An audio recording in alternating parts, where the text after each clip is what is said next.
Hi guys! Welcome back to my channel. Itong saya naman. Close na din si Fiang.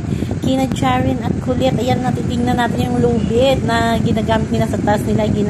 Pinaglaruan nila. Jumping rope ata sila. Ayan, magka-partner sila habang naglalaro. O diba, ang saya na ngayon ni Fiang. Unti-unti na din siyang naging open sa mga housemate. At sabi nga niya, babaitan niya na daw, sabi niya kay Kuya.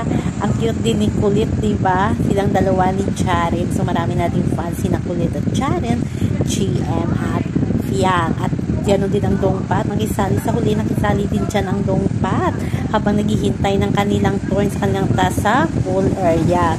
So, happy tayo ngayon kay Fiang kasi masaya siya ngayon sa loob ng bahay ni Kuya. At mismo si GM ay tumatawa na pag nag-uusap silang dalawa ni Fiang.